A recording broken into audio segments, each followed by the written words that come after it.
because you're watching this video, we know you're connected to the global awakening of consciousness. Our intent is to serve you by helping you realize your true identity so that you can serve with ease, grace, and power. So relax, take a breath, and enjoy the journey.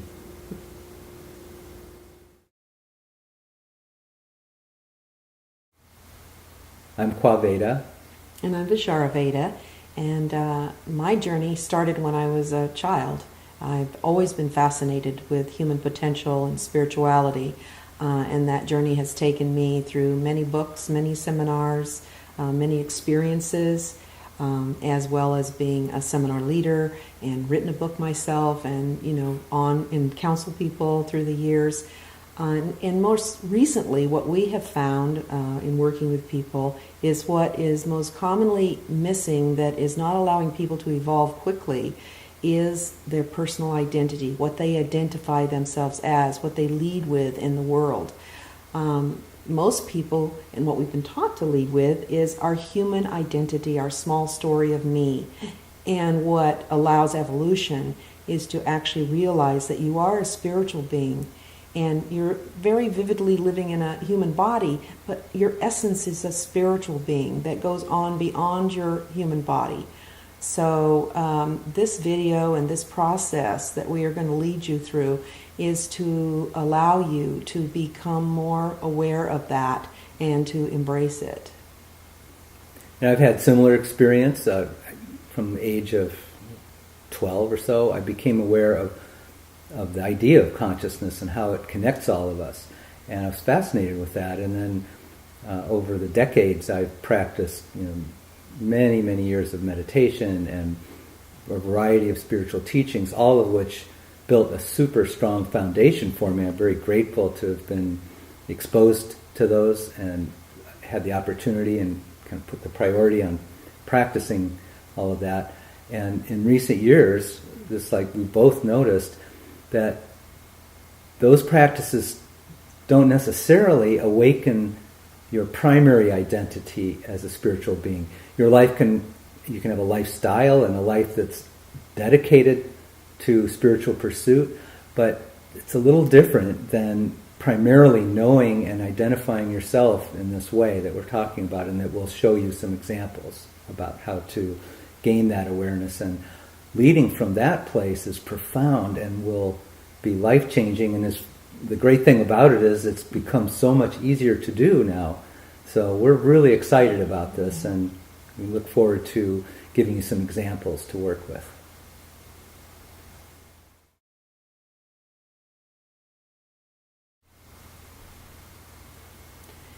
For most of us, in our desire to fill that little empty space inside that place that's just not quite fulfilled, we've been taught to seek that in the outer world. We have this conscious or unconscious belief that if I just had more money, or if I had the perfect relationship, or the perfect job, or if people realized how great I am, all of those reasons we look to, some people it's the great car, and the people that know that doesn't work are the people who've had that, and they find out that the empty space has never been filled by anything in the outer world. So this is really important that we all shift that unconscious belief of looking in the outer world and go inside. If you think about it for a second, when you have feelings of anxiety or stress or angst and worry, they're always associated with dwelling in the past or the future. So in the past you might feel that, oh, I should have done that. Oh, geez, why didn't I do that better? Or I had this problem in the past, and we kind of dwell on it, and that's actually not happening right in the moment. So the idea of living in the present moment, bringing your attention fully to the present moment, doesn't mean you won't have thoughts of the past or that you won't remember it, but you will be able to live fully in the now. In the future, we find ourselves worrying about our next job or relationship, or how's this going to go, or what if I don't succeed in this, those kinds of things. And likewise, we're we can't live in the future or in the past. We can only live in the present moment right now. That's where life is. And the rest of it amounts to kind of daydreaming. Mm-hmm. And I realized this when I was driving to work one day and realized that I wasn't really conscious in the car. I was wanting to be at work. I wanted to be somewhere else. And it sounds like a small thing, but all of a sudden I went, wow, I'm not fully here. And we need to be here in order to serve the global awakening. We need our full capabilities, a capacity, our happiness, our strengths, and all of that. And I'm sure you've noticed these things. So what we want to emphasize is that for you to realize and express your true identity as a spiritual, multidimensional being present is a huge doorway to that.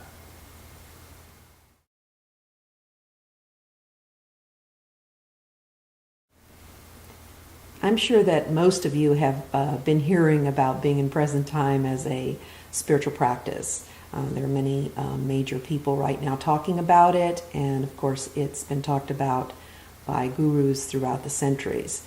So we know this is not new to you for the most part, but don't be fooled by your mind to think that because you know about it, that it is making a difference in your life. What matters is when we are all practicing being in present moment. So I wanted to go over 4 basic ways that our minds pull us out of the presence. One is, as Kwa talked about, is going into the past. That's a very common one, where we, daydream about the past and what happened then, and fantasize about the future where we could do it maybe differently. And so those are the past and future. Like you're walking somewhere and you're thinking about where you're going rather than being where you are in the walk. Those kinds of things. And there are 2 others. One is when you're resisting the present moment, when there's something in the present moment that you don't like. You're ill, or you're in pain, or you don't like what somebody's doing or saying. Those resistance also take us out of the present moment. We go into our mind with a story about it, and that becomes our focus, and we forget everything else that's happening. And the other is one we like, which is we're in love with something in the present moment. We prefer it. It's our preference. We almost can sometimes be addicted to something in the present moment, and we forget all else in the face of it. So those are the 4 basic ways so that it's easier to track and understand and observe when you're no longer in the presence.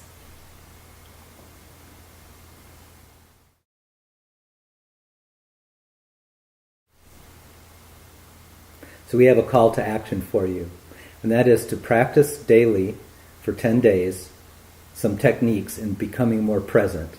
And these will be easy, they're enjoyable, they don't take very long, and you can do them anywhere. So it's very easy, but it does require some intention to actually engage with it and practice it for 10 days or longer. And you don't need to take notes about this, because we have a download, a PDF that you can click on the link on the website that describes a little bit of the tips of doing it, and they have some examples of how you could do this really easily. And the whole idea is that after building a new behavior pattern and learning how to adjust when you see some old patterns arising in you, like not being present, you recognize that your awareness, goes, I'm observing this now. I have some easy thing I can do to bring myself to the present moment. And that starts the process of awakening your potential to be expressed fully in the moment, which is the intent of our whole message here.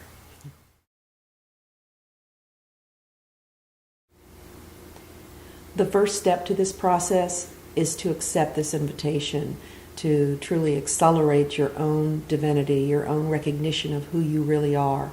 Being in present moment is very much like being in the zone. Athletes talk about where they're absolutely right where they are, doing exactly every second what they're doing, and that's what we're asking you to start practicing consciously. Right. In the zone or in the aha experience you may have had, there's no thinking.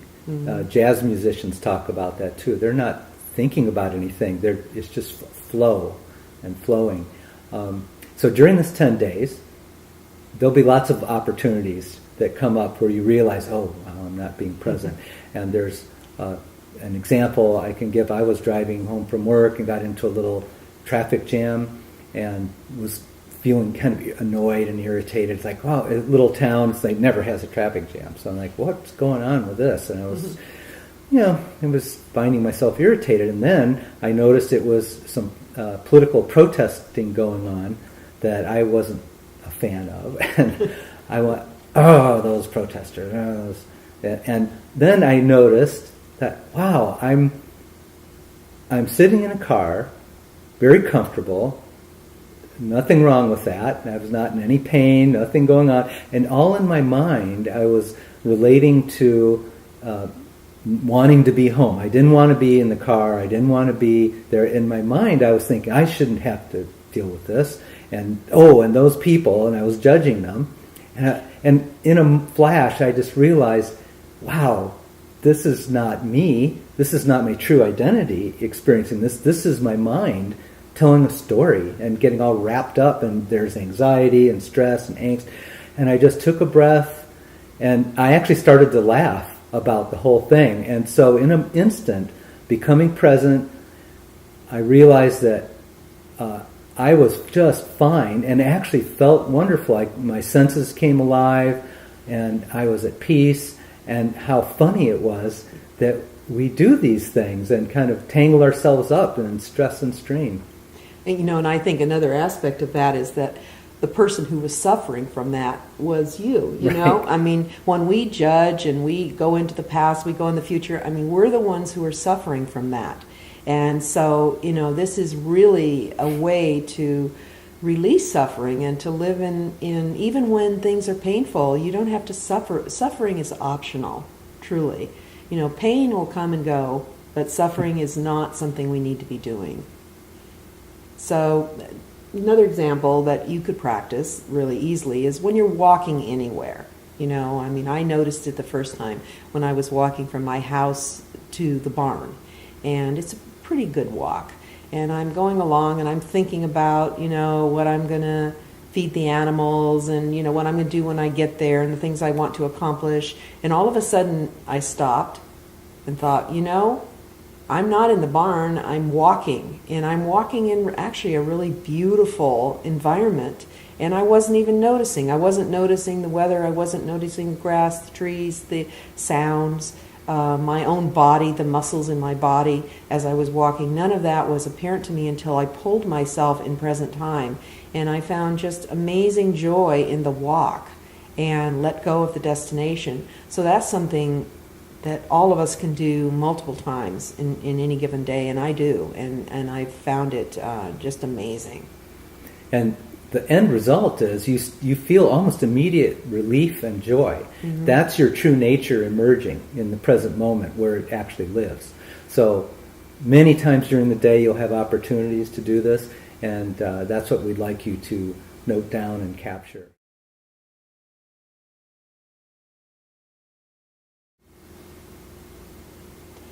So step 3 of this process, you remember step 1 was to commit, step 2 is to do the 10 days of being in presence whenever possible, and step 3 is to record your experience in whatever way is natural for you. Some people like to journal, and that's very effective for those who like to write.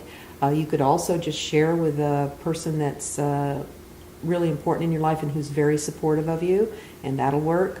Or you can get online. We're going to set up a Facebook group dedicated to this process, and you can find that on this page, the link, and also on the PDF that's attached. So I hope you'll join us there, and we can have a real conversation. Or you can contact us directly. Feel free to do that. But one way or the other, make comments every day if possible. So that you document your progress. So we look forward to you being on this journey with us.